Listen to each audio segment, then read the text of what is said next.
Before I open it up to citizens to be heard, I can make the decision, but I wanted to at least offer you all the opportunity. The Vinnick Group reached out to us and asked if we could move the amphitheater discussion to the front of the agenda because of the Lightning game this evening. I think the majority of people that are going to be here tonight are probably going to be here for that item.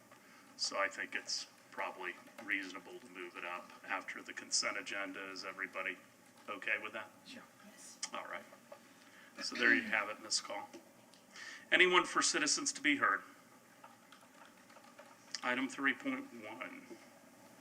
Mayor, this morning, and members of the council, this morning staff is prepared to discuss kind of our reorganization plan and staffing changes.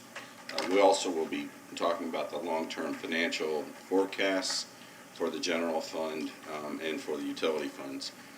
I did want to just note Jay Ravens is not with us today. He is attending the graduation, actually law school graduation of one of his children, and so but Kayleen Castle is with us this morning. That she'll be able to provide From NYU, no less. What's that? From NYU, no less. So Oh. pretty prestigious. Yes. So 7 months, over the last 7 months, I've had an opportunity to really kind of dig deep into the various departments, understand our operations, understand our staff, and understand the gaps in services. And so today I'm proposing that we create, and this needs to come to the council, to create new departments, but create a public works department. That will centralize the resources that are really needed for right-of-way improvements, which I think is in a bit difficult when multiple departments have right-of-way responsibilities. And so we are going to be moving some of the functions out of the Parks and Recreation Department, which they've had sidewalk responsibilities, and the urban forestry division. We'll be moving that into Public Works, and then engineering will be moving into Public Works, and we'll have a comprehensive approach to addressing those issues. Utility customer service, we are moving that into finance. It is,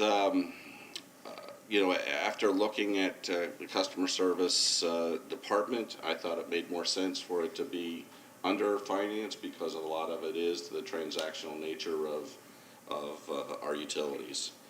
And then finally, we'd like to create the Office of Innovation. A lot of times in government, we spend all of our time reacting to issues of the day or whatever. And one of the things that I think the private sector does very successfully is really having kind of what I would term an R&D department. The Office of Innovation essentially would be our R&D, really looking at the future and how we will move forward. Now that Office of Innovation, it will not work in a silo. It will work across the city and hopefully improve all of the various ways in which we interface with the public, but also streamline the processes that we have internally as well. So I'm very pleased with the changes that we're proposing. I really want to thank staff for their willingness to engage at a micro level, to be able to work in reimagining what we do and how we do it. And so with that, I'd like to turn to Ms. Castle. Good morning, Mayor, Council. Kayleen Castle, Budget Officer. So as the City Manager just discussed, these organizational changes, as well as other looks at operational and managerial needs, have emerged as he's been taking this deeper look and learning about our organization. Based upon this review, as well as the completion of projects like Imagine Clearwater, increases are being proposed to our staffing.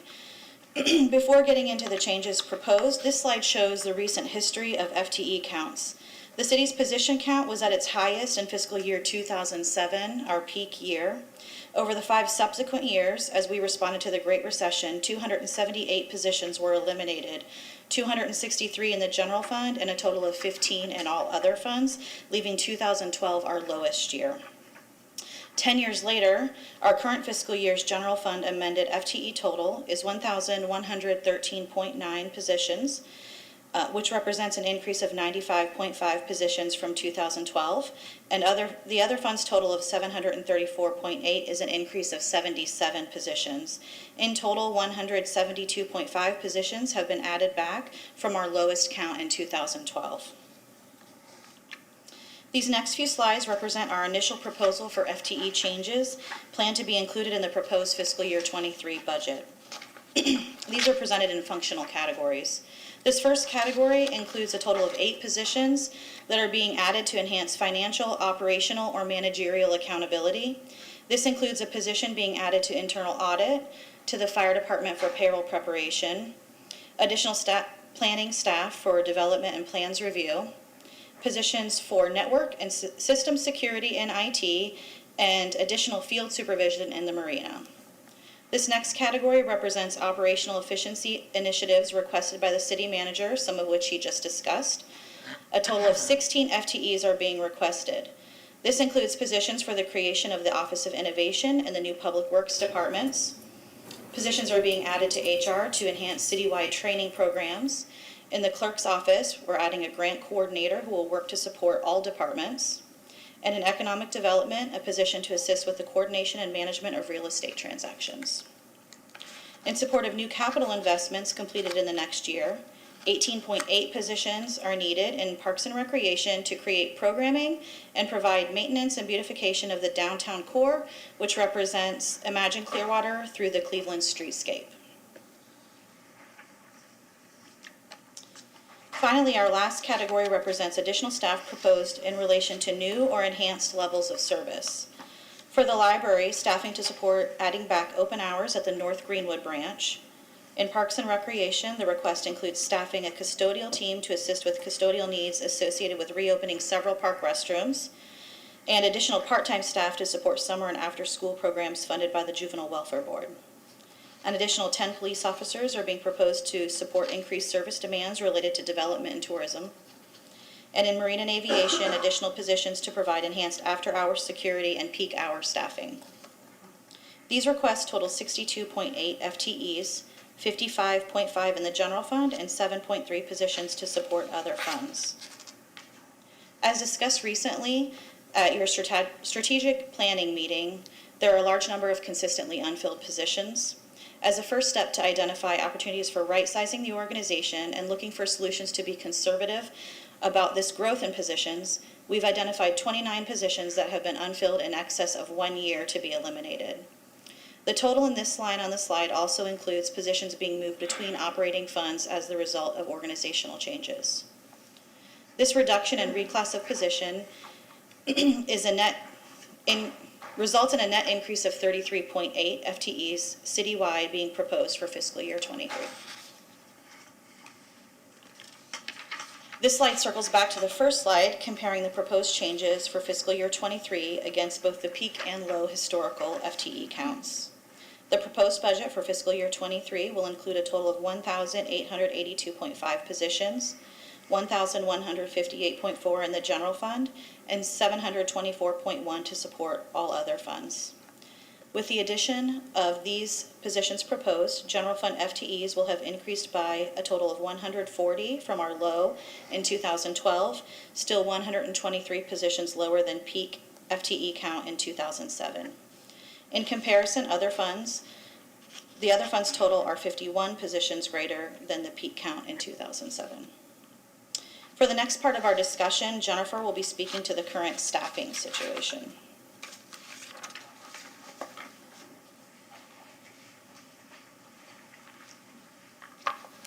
Good morning, Mayor and Council. Jennifer Poyer, Human Resources Director. At the strategy session, it was mentioned that Council would appreciate further discussion in regards to the staffing topic. So this morning, I'm going to go over information as to where we're at, how we got here, and what our plans and recommendations through the budget are going to be to make things better. This slide shows the City of Clearwater's vacancy rates going back to 2001. The vacancy rate means the number of job openings relative to the number of budgeted positions. As expected, we're currently at the highest vacancy rate on record. This shows a significant increase that goes back to 2021 that's continued as it relates and correlated with COVID, and that's continuing. This slide, future slides will also show that this is relative to what's going on nationwide. This may be counterintuitive as to why we'd be asking to add positions when we have so many vacant positions available right now. But these positions are needed to meet staff levels, right-size the organization, and also so that staff can meet the expectations that they are tasked with. Another way to look at our data is by looking at our turnover rate. This is calculated by looking at the number of voluntary resignations relative to the number of total positions. We did break out retirements, as they are also voluntary, but slightly different, and wanted to be able to see what those numbers reflected. This too matches the vacancy rate, and that it's the highest that we've had on record. This also demonstrates that Clearwater has not been spared from the Great Resign. While the last few slides have showed Clearwater's data, this graph, although pretty busy, shows that per the Bureau of Labor Statistics that we're not alone. That orangish red line at the top reflects the number of resignations, or as they coin it, quits, across the nation for 2021, and it demonstrates that it's at an all-time high. So, comforting or not, we're not alone. The Great Resignation has been coined because employees are resigning from positions at a higher rate than ever nationwide. The good news is that for the most part, employees are staying in the workforce, and this is important. It means that they're going to other places versus leaving the workforce. The reason this is important is also, according to the Bureau of Labor Statistics, even if every unemployed person was employed, there would still be 5 million jobs that are unfilled. According to them, we are at the greatest labor shortage of all time. This is why it's important that we do all we can to attract and retain employees. We believe it's important to know why employees choose to leave City of Clearwater. So we've built in opportunities for us to be able to capture that data. We have two options for that right now. First, through the resignation process, we require employees to complete a form where the question is asked, why are you leaving? Secondly, any employee that is resigning from Clearwater is offered an opportunity to provide an exit interview. So those are the two areas how we've captured the data that we're going to discuss next. Drilling down into the actual voluntary resignations. Of the 54% of the people that have left for resignations, the most significant reason provided was due to a job or a career change. While this could include wages, it doesn't always. There are several employees who have listed on that form that the reason they are leaving is they no longer want to be a police officer, or they no longer want to be in Parks and Recreation anymore. Those are just some of the examples provided. The second two largest categories is that we have a large number of employees that just don't want to tell us, right? So they either don't indicate it or they say that the reasons are personal. What percentage finish the exit interview? I would say probably like 60%. Okay. Yeah, a lot of employees don't. We are looking at changing the forms to maybe have, instead of it being an open-ended, which is what we have right now, there'd be like options to pick from so that we can capture more data. So that's something that we're looking into. So of the reasons that have been provided, 10% of the resignations are stated to be due to relocation. 8% are specific to say that it's as a result of low wages. 5% are due to dissatisfaction with the job and or another 5% because they're going to go back to school. And lastly, we have had 3% cite that the reason that they have left employment is due to a schedule conflict and or lack of remote work. So we've discussed the reasons that employees are resigning from Clearwater, but we also face challenges on the recruitment side of things as well. There are many applicants that choose to not join Clearwater after we've made an offer to them, and the reason that we're most provided is due to wages. So recently, Human Resources conducted a wage survey of over 300 of our positions and found that 50% of them are behind the market. So the market is defined as we use those 13 comparable municipalities that were approved by council back in 2018 when we had that outside firm that conducted the classification and compensation study. Behind the market is defined as our minimum starting salary. So we have a pay range, right? So the minimum is below that of the average of our comparators.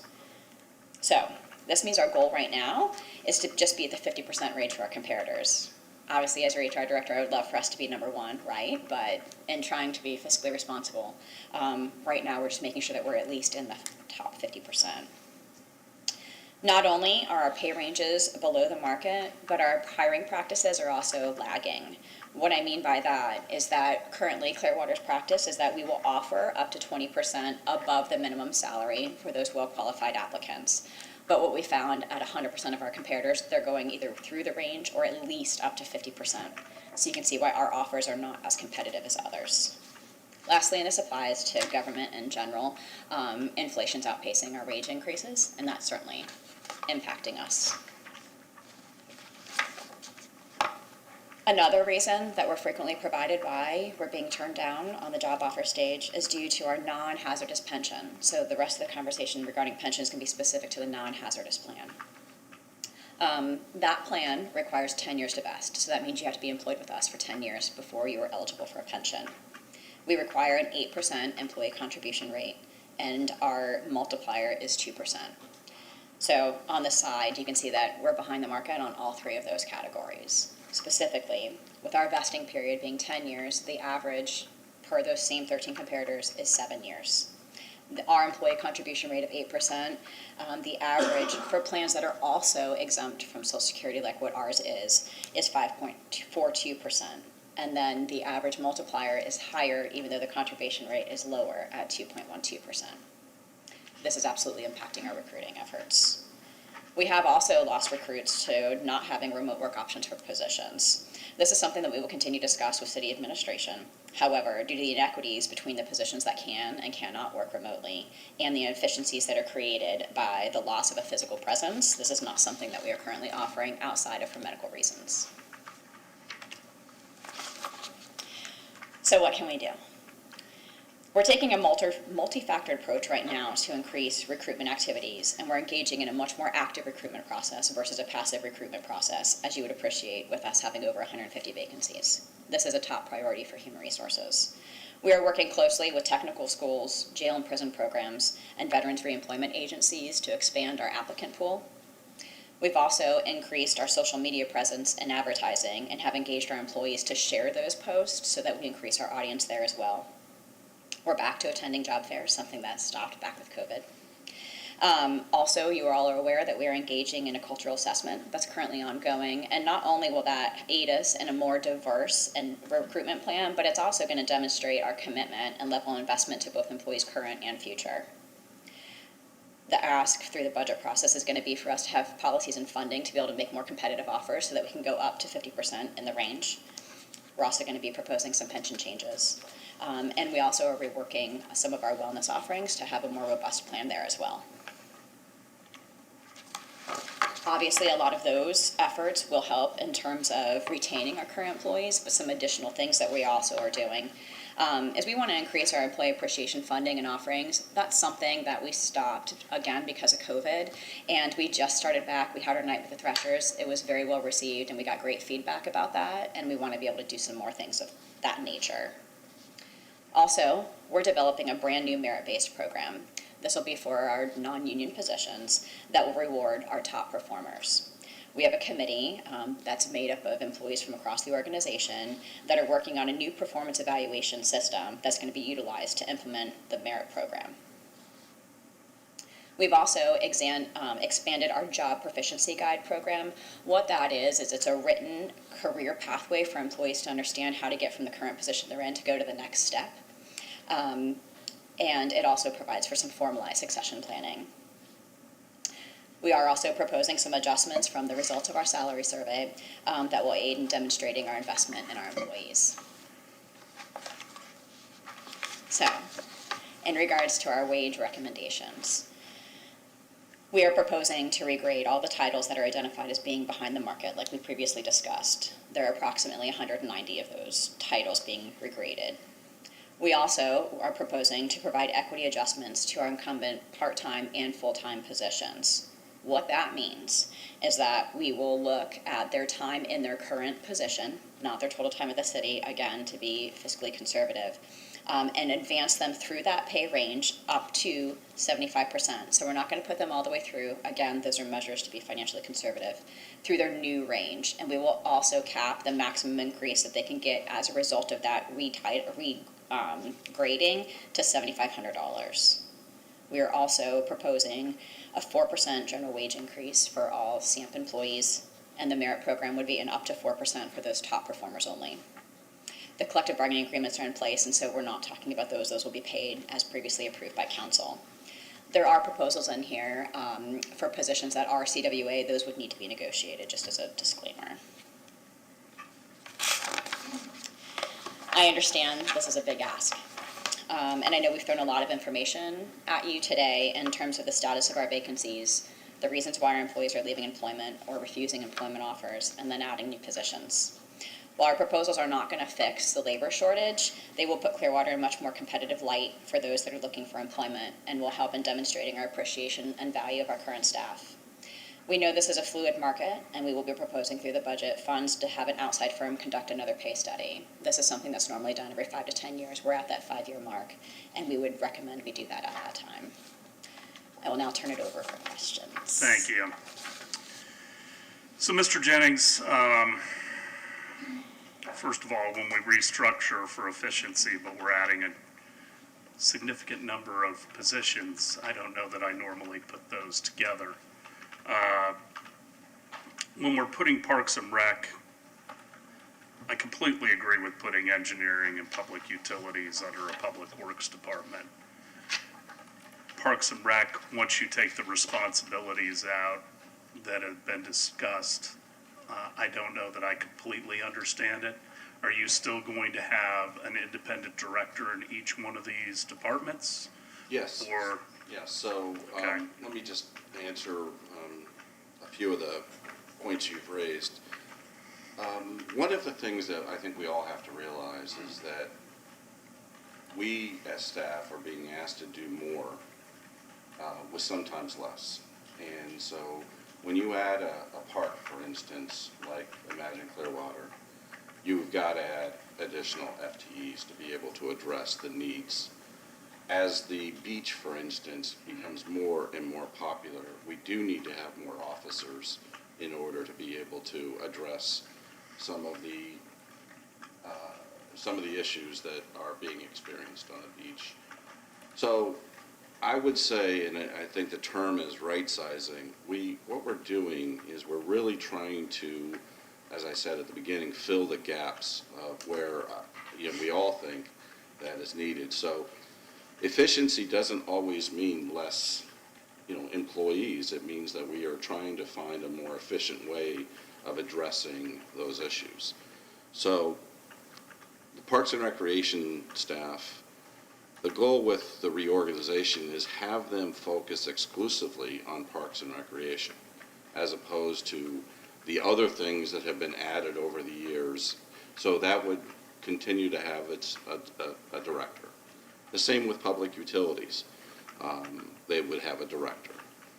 And then, of course, Public Works will have a director. So we're eliminating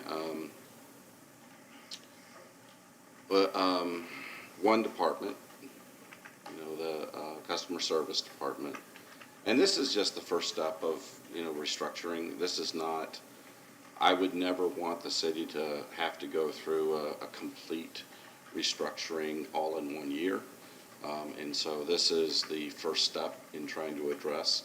And then after 1 year, we'll be able to see whether that was effective, the changes that we would need to make, and so forth. So this is, there is a need in talking with all the leadership of the various departments. There are significant gaps in our ability to address concerns of our residents in a timely way and in an efficient way. So hence the reason why we're proposing. going forward, when we have proposals like this, I would like to see a new org chart each time. Okay. I'd like to see who directly reports to you versus the ACMs. I'd like to see how those changes look within that org chart. Okay. Under the additional FTEs, you know, we have different positions. How many are we looking at? I'd like detail on those increased levels from library, parks and rec, police, marine and aviation. It would be nice to understand where those people are going. I can't, Mayor, I would just mention that we have all the department directors, if you have any interest in asking those questions. I think it's something that Ms. Boyer, I hope you have it. How many officers are gonna be added, Chief? 10 was the answer from the back of the room. Okay. So that's a lion's share of those. It is, yes, there are 10 positions for police officers being added. And I see library increased hours at a single branch. I know that you and I have talked very briefly about, you know, have we looked at all of the hours at all of the branches to make sure we're serving people, you know, when they actually demand service? Yes, and Jennifer's here as well.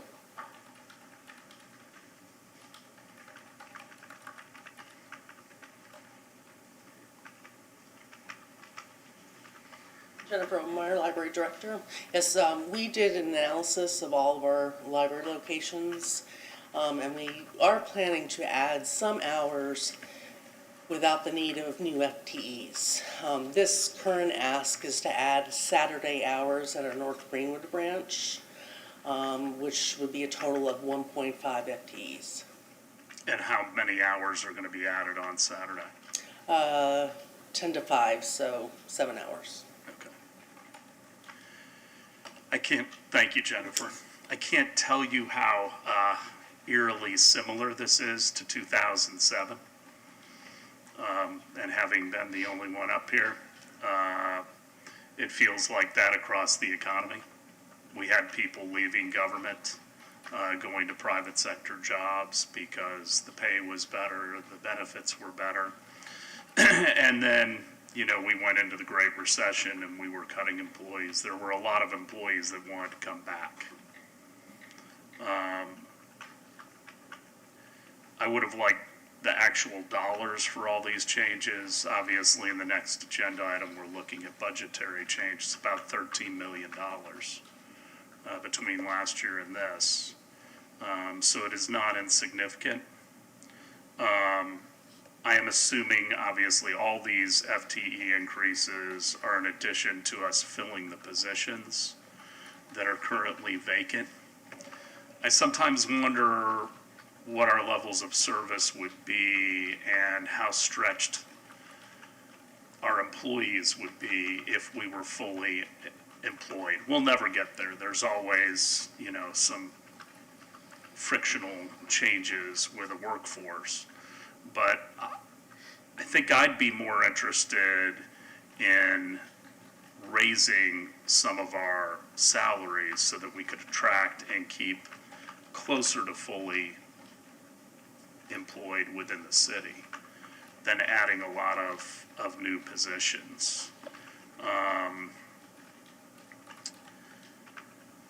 So, I mean, a lot of this is going to be obviously teased out during the entire budgetary process. But people cost money. People are also who deliver all the services to our citizens. And I know all of our employees are feeling inflation, but we're also going to be talking about down the road raising millage rate too, even though our property values have skyrocketed during COVID. And I will tell you, I think that's about to end. I think a lot of things are about to change economically. So I think we're probably not going to have as much of a problem attracting employees as we did.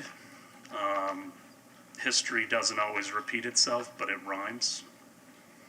And I've been pretty good at predicting some of these things in the past. I hope they're not as severe as what we've experienced in the past. So, other questions, comments? Councilmember Teixeira? Can I have a clear understanding of the innovation department what that looks like in terms of staffing is, and how many of them are new positions or transferring from other positions, and I guess a clear understanding of what that's going to look like in terms of staffing.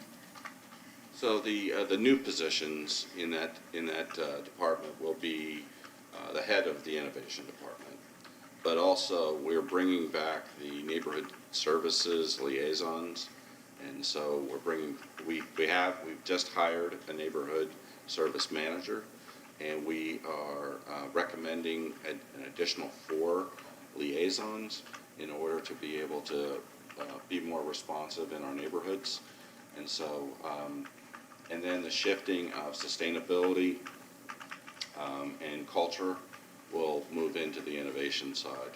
So we already have those positions filled currently. So that's the genesis right now of that new department. The majority is shifting, Yes. not new FTEs. Yeah. As I mentioned, it's just really 5. It's the head of the department and the 4 neighborhood service liaisons. We feel as though that we need to have better communication with the various neighborhoods. And then my next question is about the police department. There's a request for 10 new officers. Can I have a breakdown on where they're going? You know, community versus, let's say, the violent crimes. If I can have a breakdown of where those officers are being requested to cover. Good morning, Dan Slaughter, Chief of Police. The 10 new officers are, the majority of them are being assigned to the beach.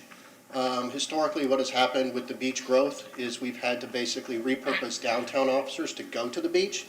This is making the beach a little more sustainable. We've created 2 12-hour teams that complement each other that deal with just the regular amusement park that the beach has become.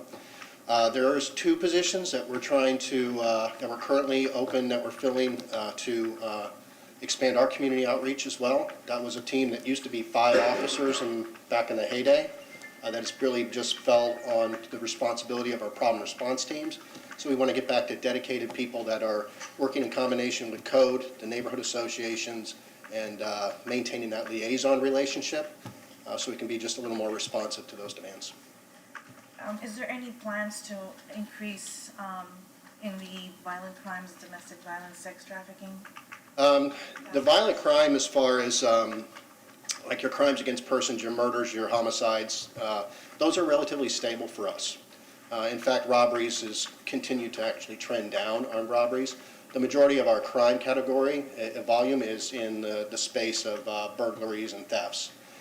With regard to the sex assaults and the crimes against families, children and families, we have seen significant growth in the sex assault space, and it is something I'm looking to invest in. My discussions with the manager have been that is a problem area we need to give more attention. Obviously, we can't, this is something, you're trying to smooth your growth over multiple years. We can't do everything at once. The beach was an exigent need that needed to be addressed because we were losing control of that, if you got that feeling. So I feel like we actually have that stable at this point, and so our next area of focus will be that crimes against children and family. We are currently going through a total turnover in that unit to basically rebuild from the ground up based on what we need to do moving forward. So, Thank you. anything, Drew? Thank you. Thank you, Chief. Other questions, Yeah. Councilmember Beckman? Chief Slaughter? Sorry, I didn't want you to walk away. He's gained his steps in. Yeah. So the 10 full-time equivalent, do you have any that are, didn't sound like you had any that were, or any funding dedicated to street outreach? So we basically utilize our downtown bicycle team as our mechanism to deal with street outreach. And that team is currently a sergeant and 5 officers that work in combination with Kathy Ham from Directions for Living for about 24 hours a week. I think 24 hours a week is the right number right now. I wouldn't necessarily, object to having more access to a civilian outreach specialist, but the team level, the officer level is adequate to deal with the outreach. The thing with homelessness has been more lately problems from the ancillary issues. It's spilling into the neighborhoods and disenfranchising your Prospect Lake parks and your neighborhoods and your residents. That's the problem that the bicycle team's still working on. We hope as Imagine Clearwater grows, I mean, my thought is that bicycle team will become more robust and have to be significantly larger to deal with development as it occurs at Imagine Clearwater and North Fort Harrison, and so we'll need to grow that team in the future. Does Kathy's salary come out of your budget? No, she's paid for through a county contract with Directions. You know, I can't necessarily speak directly because it's not a contract that I have. I don't know if it's 100% from the county or if, you know, Directions has a tendency sometimes to braid the funding with different things. I am actually talking with April later today about funding that position and how we need to potentially enhance it for the same problems that Ms. Poirier identified. I know. I mean, I had a conversation with Kathy yesterday, and, you know, first of all, the information I've gotten from some of the police officers that I interact with is that she's doing a phenomenal job. It's a great position for our city. They're making progress, and it's a good collaborative operation to have her paired with a police officer. She feels safe. They feel that they're both very effective. But her rent went up $800 a month effective July 1st, and she can't afford to do this job at her salary level right now. And so, you know, I just wanted to better understand how is she funded and what can we do to keep. Yeah, the discussion that I hope to have with April later this morning, it's ironic because I just texted her while I was back at the podium before this conversation started, is to discuss ways to braid the funding. Now, to me, the homeless outreach service provider, through my experience, is about the right person.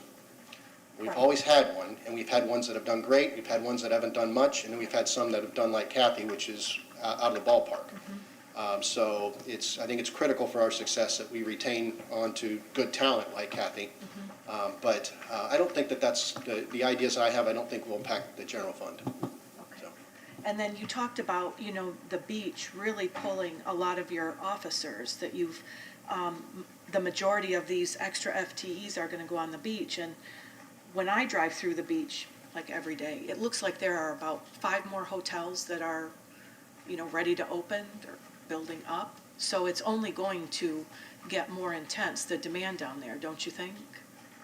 I think the more, it's going to get more intense demand everywhere. The beach is certainly going to be one, but there's significant growth going on throughout this whole city right now. Apartment complexes, it's not only tethered to the beach, but the beach is certainly a very large soft target that gets a lot of attention, that has a whole bunch of other logistic issues with being able to transverse back and forth with traffic, and the manner, you know, you can't get on the sand very quickly too, so it's basically a 20,000 person special event every day. So it's a football game every day, and that's a significant amount of resources that have to be dedicated just to deal with that. So I think, yes, I anticipate there will be growth. It doesn't always necessarily mean, though, it has to be police officers either. Okay, so we've developed this real-time crime center to try to enhance our response capabilities. And certainly when you go to a special event, there's not only just police officers, there's security guards, there's other mechanisms. So, you know, we'll have to look at alternatives too to make sure we don't price ourselves out of the market. I think that's it for. I had a couple of other comments. I think under the operational efficiencies, city manager initiatives, I think having a grant coordinator is, a fantastic decision. I mean, again, you invest money to try to save money. The same thing with the, innovation, Office of Innovation, which will help us, I hope, save money. And I think, the way I look at, when we had our strategic plan kind of meeting a month or so ago, I said my priority, one of the top priority I thought for the city was staffing. I think that, as I don't know if any of you all have worked in the public sector, but as a, public teacher, and in a family, my family worked exclusively in the public sector growing up. I mean, I understand that, it's not about the highest pay, but it's about the work you do and getting rewarded in, some other ways. And as a school teacher, you work in a district, and you look at what other districts are paying. And, I can drive 10 more miles and go to this district. In Illinois, we had districts that were a lot closer together than county districts in Florida, but we need to be competitive. And it's about an employee feeling that their job is valued, that it has meaning, and that they are appreciated. First, you've got to have a level of income that you can survive, all right? And then it has to be about the work environment and your sense of being appreciated and valued. And I know Jennifer mentioned, that's part of it here on one of her pages, but I'll tell you from my experience, that's a big part of it. And I think we really need to look at that. And as the mother of 3 children that are, in their 30s, early 30s, all of them have some flexibility in their work right now. And I think looking at that as we go forward with how to attract and retain workers, I think that's a big part of it as well. This balance of, quality of life. And I think by raising, a comment about, raising the pay for our workers now is fine to consider. But I mean, you can't work people to the bone. I mean, you can't expect people to put in 80 hours a week. People want time None for of our mental health. employees put in 80 Well, I know, hours a week. I That's know. illegal and silly statement, Well, frankly. okay, I tend, To anyway, exaggerate? well, every once in a while. Okay. Sometimes it seems like it's 80 hours a week. I know a lot of times I put in 15-hour days on my work, so I'm just saying. But anyway, I am for being competitive with our surrounding communities. I'm for treating our employees with the utmost respect and appreciation, and that our salary schedule and our benefits that we offer are competitive. I want high-quality employees who stay with our city, who are appreciated and valued and rewarded accordingly to be competitive. And I would agree with that. That's why I'm saying we ought to probably pay people more. But we also have a very different workforce than maybe what your kids are experiencing. Police officers cannot do things virtually. Solid waste workers cannot do things virtually. We have a number of positions, the majority of the positions throughout the city, other than clerical, have to be forward-facing. We meet with people, we interact with people, we're out on the road, we're doing things on a daily basis. That does not lend itself to virtual work. I get that. And we also have to be fair to the ones that we can't allow to be virtual. It's very much like what happened at the beginning of the pandemic. We had essential workers that were here working because we have to have them forward-facing, interacting with citizens. And then we had a smaller amount of people that could work virtually. And we let them do that because of COVID.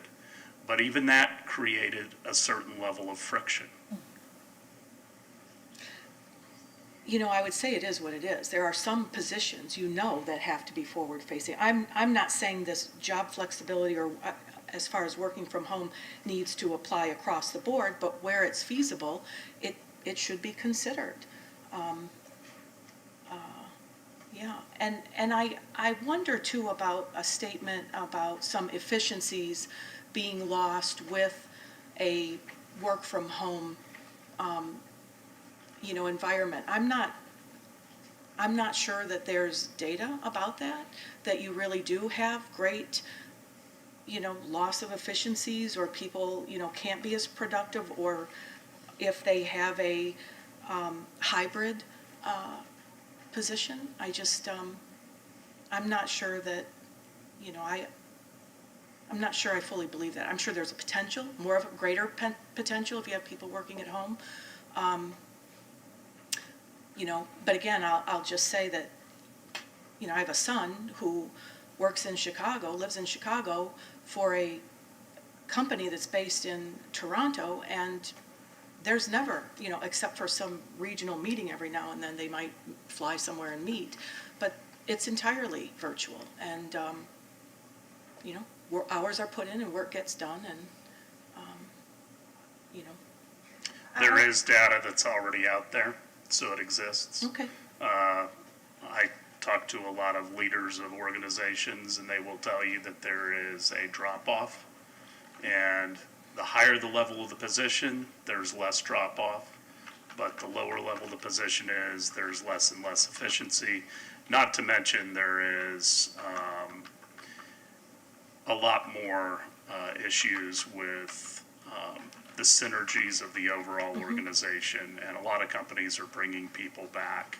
Some of them are choosing to go with companies that are virtual only, and that's a competitive decision from industry to industry. But we're already seeing business travel accelerate because people are recognizing the fact that they need to bring teams back together and they need to go out and see customers face to face.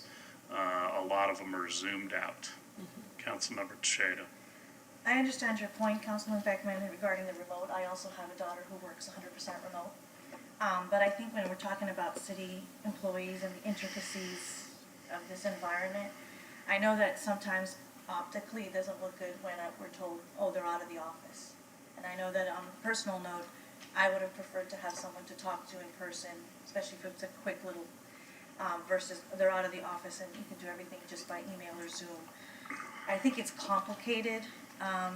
You know, there's those, a train of thought that, you know, remote, you can be efficient, you're out of the house, you're in the house, less travel time, and then the flip side is that it's less efficient. So I think when it comes to government, it is not it's not as clear as we would hope in terms of using that kind of flexibility as an attractive factor.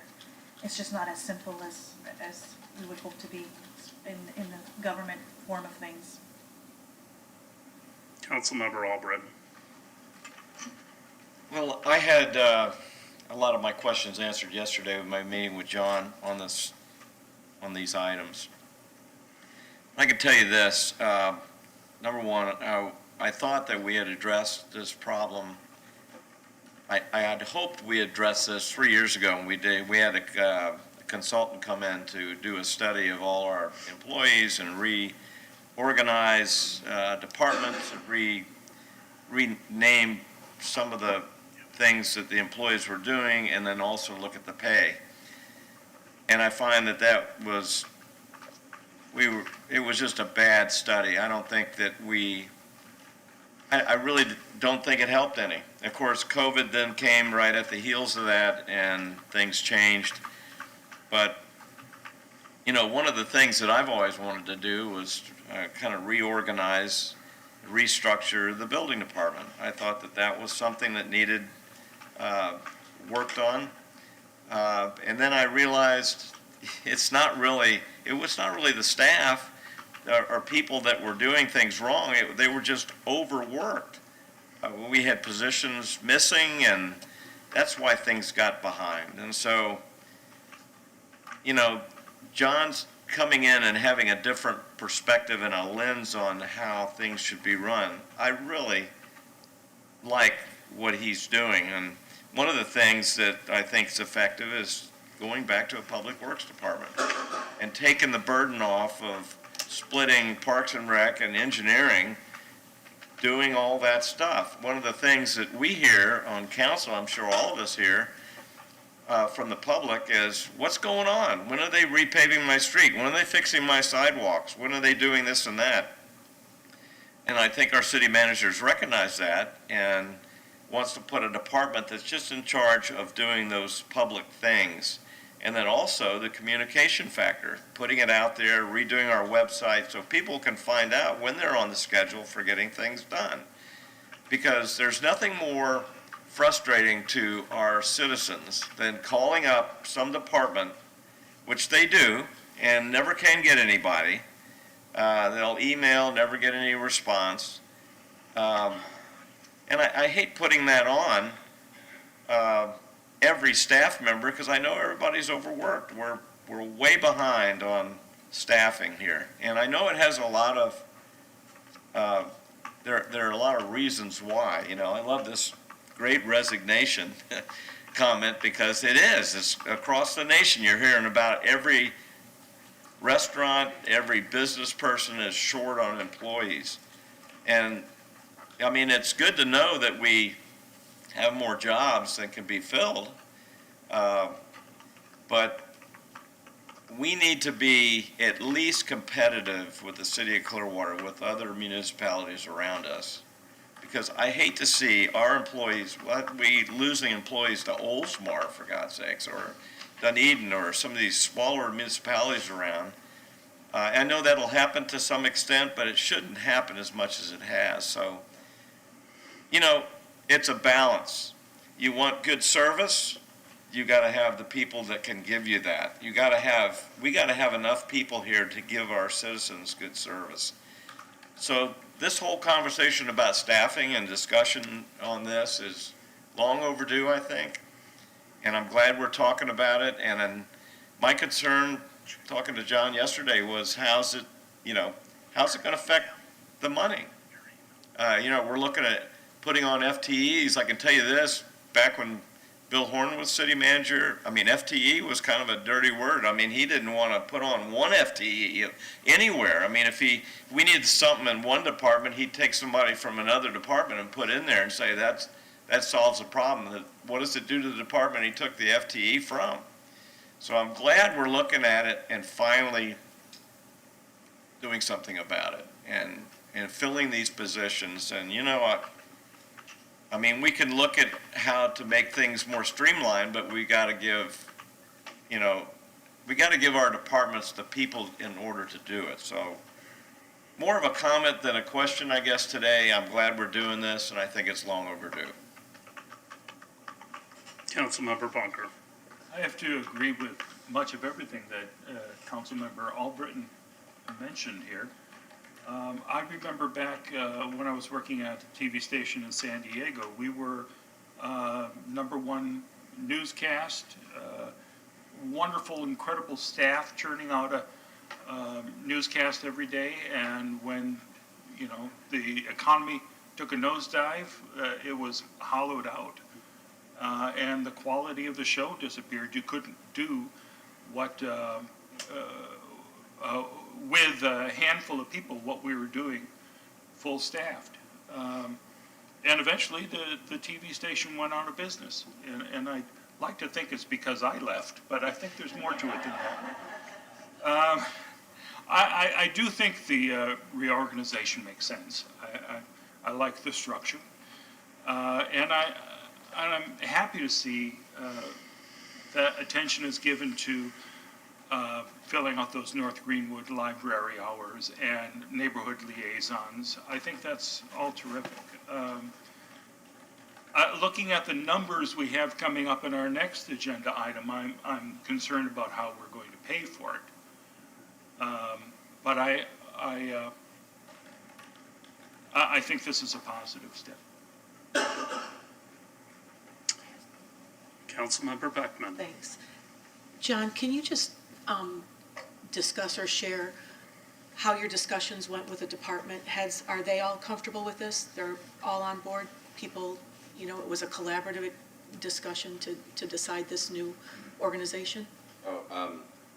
Thank you for asking that question, because I think it's important for both you and the public to know what incredible staff that we do have, and that all of the discussions, whether they kind of agreed at the beginning or not, we worked through issues.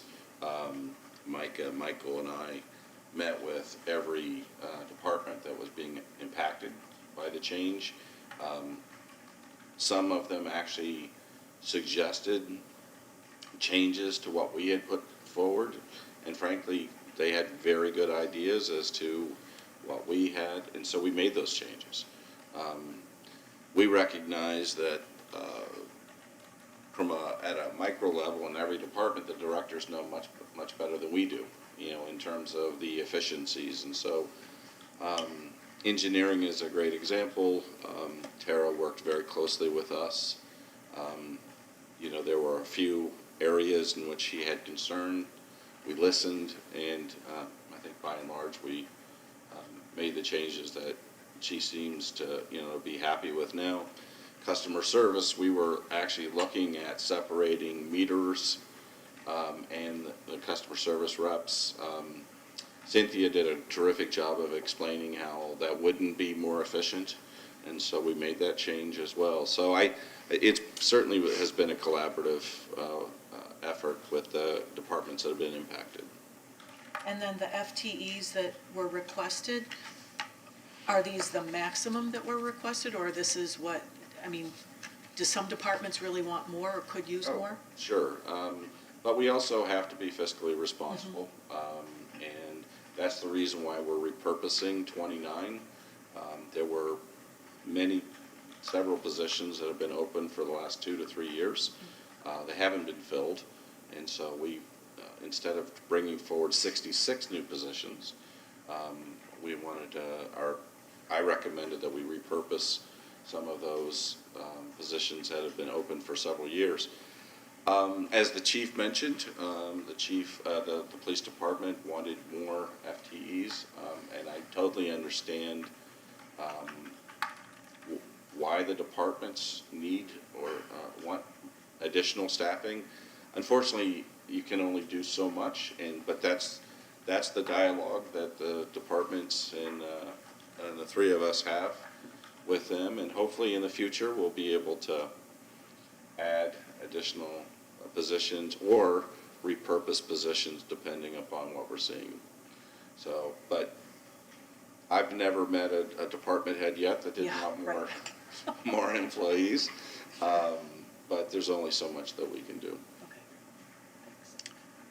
Going again back to 2008 and 9, we had to find new efficiencies, and if there was any fat, it got cut, and then it started to be muscle, and then it started to be bone. So I don't want to go back to those times. I also don't want to hire a bunch of people and then hit a economic air pocket and start laying people off again either.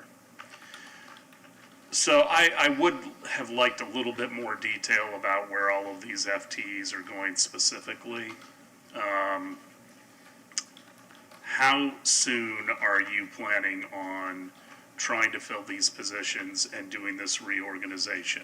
Is it going to be as of the new fiscal year? Is it going to be next week? No, it would certainly be in concurrence with the new fiscal year. We will be bringing, though, in June, a request to establish new departments, because that is a council responsibility to establish new departments. If the council supports that, then we would like to move forward with a public works director, because that person will need to get moving to establish the department. We have others that are working on it right now, but certainly a department director is needed. But no, this would all be in conjunction with October 1. Well, obviously the budget always drives everything, because if there isn't money for people, then you can't hire them. But this is a recommendation. This is a special council not work session, but a council meeting. So we can take action. Are you asking for action to approve these FTEs? Not today. Okay. Any other questions on this item? Well, and so today you're not asking for our approval on the organizational changes, that you are asking for that today or not yet? No, we're not. Okay. The mayor's brought up some good points as to additional information. Yep. Work chart and so forth, so I think we'll bring that forward. But the way in which I've approached this is really through the budget. We have to be cognizant of that. Okay, 3.2. The long-term financial forecast for general fund and major utility funds. So are we going to go through these in the order, or are you going to go right to the general fund forecast? General fund first. Okay.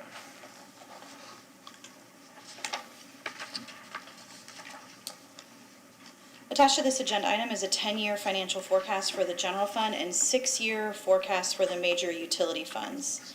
These are the same worksheets you've seen over the last few years presented by Jay Ravens. And I would just like to make a point to say in advance, like all the underlying assumptions and details behind this, Jay and I both would be willing to sit with you one-on-one and go through more detail. I'm going to present it at a higher level and do my best to answer any questions that you have. In the general fund, this forecast has changed in comparison to the one presented last year, shifting the possibility of a millage increase of 0.7 of a mil from fiscal year 31 to projecting an increase of 0.8 of a mil in fiscal year 30. We've adjusted revenues in comparison to the prior year's forecast based upon current revenue trends and economic recovery from COVID. However, expenditure growth is projected to outpace these increases over this forecast period. Major factors negatively impacting the forecast include inflation, salary and wage increases, and additional positions as discussed this morning, as well as increases in capital expenditures. This is a forecast, so attempting to predict anything out 10 years is very difficult. But the good news is fiscal year 30 is far enough away that we can make changes. We have ample opportunity to take actions to delay and or decrease this proposed increase. Adhering to a discipline of balancing general fund budgets each year could avoid the forecasted operating deficits, but will require tough decisions in future years. All utility fund forecasts are based on current rate studies and all reflect healthy fund balances in excess of policy minimums over the 6-year period. The forecast for the water and sewer utility and the stormwater utility are based upon the preliminary fiscal year 22 rate study that is currently being reviewed, and for the solid waste and recycling fund, the rate study completed in May of 2021. For these funds, we plan to keep our current practice of conducting annual or biannual rate studies to update these forecasts and proactively manage our rates. For the gas fund, the forecast is based upon the rate study completed last year, and rate studies for the gas fund are planned every 5 years. I'd be happy to try to answer any questions that you have on these forecasts. Questions? For the water and sewer, in 27, the interest expense goes from 7.5 to 14.75. Is there an anticipated bond 27, underwriting? yes. That points out the need to bond when you drop to like a negative balance. Well, negative reserves. Negative reserve, yeah. I'm sorry, what were you pointing out? I'm pointing out the interest expense almost doubles.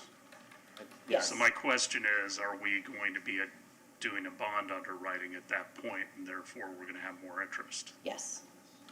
So that is anticipated, because that's just my assumption. That is anticipated, and that's the, Okay. the purpose of this, and it keeps shifting out, based on our reserve balance, and it could shift out from there, but that's where it's projected at this point in 27. And we can never move anything, even though we think kind of water, sewer, and stormwater is all being in a similar system. We can never move balances between those. No. That's what I thought.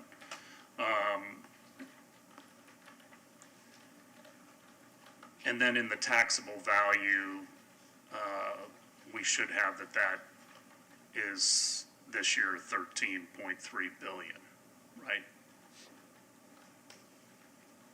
It says 13,379,724,000. It's in billions though, correct? It is. Our billions. taxable values in Our billions. values are correct. Just a, Yeah, that's not identified that it's billions there. otherwise we're in deep trouble. Right. Yeah, no, that is. Other questions? Good. Councilmember Albritton? Okay, I'm looking at the general fund forecast for next year, fiscal year '23. shows a net operating income deficit of 91,000 at the same millage rate, which we hope we can keep it the same. How are we taking care of that? So these numbers aren't final at this point. They're very much preliminary, just projections. We will bring you a balanced budget. So our plan, it would be to keep the millage rate the same. We're still working through all those details. That's just for the sake of this projection, how these assumptions, it's just increased percentages. But if we, if we had to use reserves, it would be for specific projects, one-time expenditures. capital. Wouldn't- Yeah. Yeah, thank you. I mean, as you said, forecasting out 10 years is really a fool's errand. Nobody knows what we're gonna look like in 10 years. And as already announced, I'm not gonna be here beyond 24, but I am concerned about, we thought we were gonna have to do a millage increase probably in 25, 26 timeframe, which, when we were in the middle of COVID, nobody anticipated half of the north moving to Florida and escalating property values and other things. But as interest rates rise, you're already starting to see inventory of real estate grow. Prices usually follow that cycle, so you won't see property values increase the way they have. They may not decrease, but they're not going to increase. They're going to increase at a decreasing rate. We've talked about we're talking today about two different customer bases. We have our internal customers who are our employees. We want to take care of them. We also have our external customers. And if you look at our overall city org chart, those customers sit above the city council, and those are our residents. And I think that's where the balance has to be struck. I'd be very concerned, again, I won't be up on this dais in 2030, but an 80 basis point increase in the millage rate, I would hope that we would be looking forward and do it more gradually. I have heard from a lot of citizens this year, they don't understand why we're not going to lower the millage rate with the increases that we've had in property values. That is a conversation that I am hearing from people with the increased ad valorem revenue. Now, we can talk about inflation and retention and recruitment, but from our other client, I'm hearing that from some people. So, We won't get our preliminary valuation Right. until June 1st, so this is also an estimate. okay. Any other questions? Anything, Mr. Margolis? I guess only since we're talking about the budget, my portion of the budget is very small comparatively to everyone else.